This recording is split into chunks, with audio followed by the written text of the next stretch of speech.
புரட்சி தலைவர் எம்ஜிஆர் தனது படங்களில் நடிக்கும் கதாபாத்திரங்கள், தேர்ந்தெடுக்கும் கதைகள், அதில் இடம்பெறும் வசனங்கள், இடம்பெறும் பாடல் வரிகள் என அனைத்தையுமே அந்த படம் பார்க்கும் ஒவ்வொரு வயதினருக்கும் ஏற்ற ஒவ்வொரு படமாகவே இருக்கும். அந்த அளவிற்கு தனது படங்கள் மூலம் அன்பு, பாசம், நீதி, நேர்மை அனைத்தையும் தொடர்ந்து போதித்து வந்தவர்.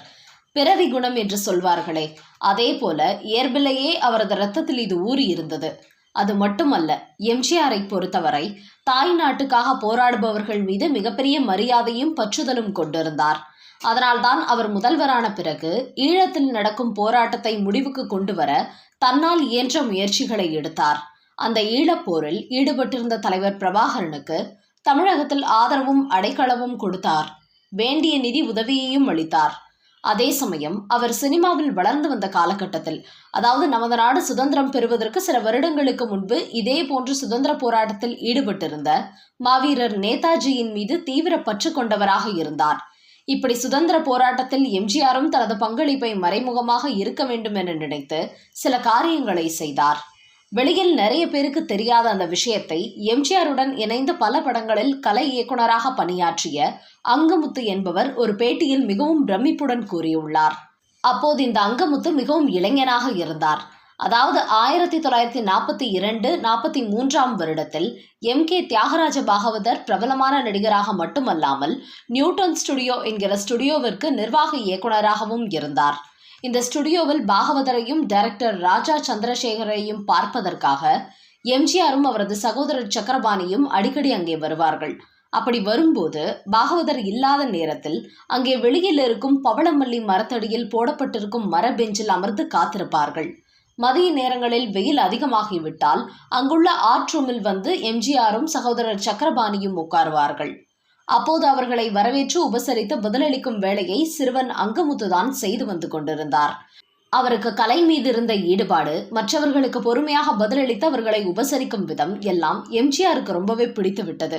அதை தொடர்ந்து வந்த நாட்களில் வயது வித்தியாசம் இருந்தாலும் கூட இருவரின் நட்பு நெருக்கமானது. ஒரு நாள் வழக்கம் போல ஸ்டுடியோவுக்கு வந்த எம்ஜிஆர் அங்கமுத்துவை அழைத்து, என்னுடைய நண்பர்கள் சிலருக்கு உனது முகவரியை கொடுக்க ஆசைப்படுகிறேன், தருவாயா என்று கேட்டார். ஆனால் உன் பெயருக்கு கடிதங்கள் வரும், அப்படி வந்ததை நீ யாருக்கும் தெரியாமல் என்னிடம் கொடுக்க வேண்டும், குறிப்பாக என் அண்ணனுக்கு தெரியக்கூடாது என்று எம்ஜிஆர் கூறியுள்ளார். இதனை கேட்ட அங்கமுத்துவுக்கு கொஞ்சம் குழப்பமாகிவிட்டது. எதற்காக இவர் ரகசியமாக முகவரி கேட்கிறார், அதுவும் அண்ணனுக்கு தெரியக்கூடாது என்கிறாரே என்று குழப்பம் தோன்றினாலும் தங்களுக்குள் இருந்த பழக்கத்தின் காரணமாக மறுக்காமல் எம்ஜிஆருக்கு தனது முகவரியை கொடுத்தார்.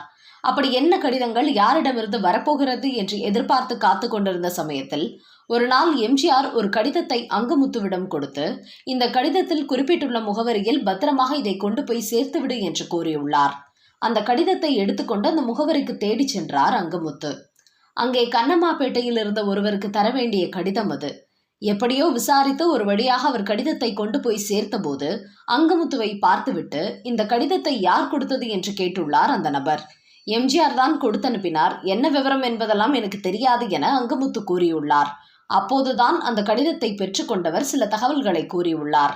அவர்களெல்லாம் INA மெம்பர்கள், அதாவது நேதாஜி சுபாஷ் சந்திர போஸ் ஆரம்பித்த இந்திய தேசிய படையில் உறுப்பினர்கள் என்றும், அது ஆங்கிலேயர்களால் தடை செய்யப்பட்ட இயக்கம் என்பதால் போலீசாருக்கு விஷயம் தெரிந்தால் விபரீதமாகிவிடும் என்றும் தெரிவித்துள்ளார்.